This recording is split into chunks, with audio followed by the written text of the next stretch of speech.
ఆయన నాటకంలో, సినిమాలో అద్భుతమైన కాలనియమాన్ని పాటించే మహాకథా రచయిత. కథకు తగ్గట్లుగా మాటలను పేర్చగలిగిన మంచి రచయిత. కాబట్టే చాలామంది రచయితలు ఈర్ష్యపడే స్థాయిని, స్థితిని అందుకున్నాడు. మరో చరిత్ర, ఇది కథ కాదు, ఆకలి రాజ్యం, అంతులేని కథ, రుద్రవీణ, స్వాతి, సీతారామయ్య గారి మనవరాలు, సీతమ్మ వాకిట్లో సిరిమల్ల చెట్టు, ఇలా ఎన్నో హిట్ చిత్రాలకు సంభాషణలు సమకూర్చిన మేధావి ఆయన. మహాదర్శకుడు కె. బాలచంద్ర గారికి తెలుగు ముఖం ఆయన. బాలచంద్ర గారి అన్ని చిత్రాలకి రాసి చాలా గొప్ప విషయాలు ఆయనే చెప్పగలడని, ఆయనే రాయగలడని అనిపించుకున్న తెలుగు భాషా వెలుగు గణేష్ పాత్రో జయంతి నేడు. నటుడు కమల్ హాసన్ శ్రీశ్రీ కవితల్ని అలవోకగా చదవడానికి శ్రీశ్రీని అలవాటు చేసింది మన గణేష్ పాత్రోనే.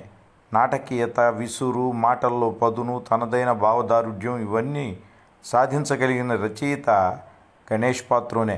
తణుకులో సీతారామయ్య గారి మనవరాలు చూసి హృదయం నిండిన ప్రేమతో రచయిత, నటుడు, విమర్శకుడు గొల్లపూడి మారుతీరావు అప్పుడే గణేష్ పాత్రో తణుకులో ఉన్నాడన్న విషయం తెలిసి రూముకు వెళ్ళి మరీ అభినందించాడు. తెలుగు మాటకి కవిత్వపు చెంకీని అద్ది కొత్త రకం ఆలోచనలకు కొత్త అర్థం చెప్పిన మహారచయిత వీరు.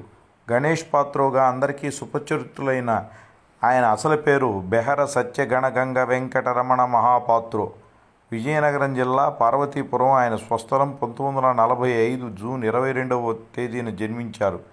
ఎదుగుతున్న వయసుతో పాటు మనస్సు నాటకాలు, రచనలపై మక్కువను పెంచింది. క్రమేపీ నాటక రచనలో ఆయనకు పట్టు దొరికింది. పావల, కొడుకు పుట్టాల, లాభం, అసుర సంధ్య, ఆలోచించాలి వంటి అద్భుతమైన నాటకాలను ఆయన రాశారు. అలాగే 1970 నుంచి 1990 వరకు సుమారు 100కు పైగా చిత్రాలకు మాటల రచయితగా శభాష్ అనిపించుకున్న ఆయన కలం ఎప్పటికీ యువతకు హుషారిచ్చే హలో గురు, ప్రేమ కోసమేరా ఈ జీవితం అన్న పాటతో రచనకు స్వస్తి పలికిన 15 ఏళ్ల తర్వాత సీతమ్మ వాకిట్లో సిరిమల్ల చెట్టుకు కథా, మాటలు సమకూర్చి కొత్త కాలంలో కూడా తన కలం ఎప్పటికీ కాంతిరేఖే అని నిరూపించుకున్న గణేష్ పాత్రో 2015 జనవరి 5వ తేదీన తన నిజ జీవిత పాత్రకు ముగింపు పలికారు.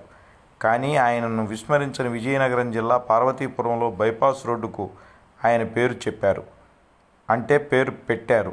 చివరగా ఒక్క మాట, ఆత్మవంచన లేకుండా విశాల దృక్పథంతో చూస్తే మన తెలుగులోనూ అంతర్జాతీయ కథా విలువలతో కథ వ్రాయగల మహారచయిత గణేష్ పాత్రో. ఆయన వ్రాసిన చిన్న కథ విపులలో వచ్చింది ఓ చిన్న ఉదాహరణ మాత్రమే.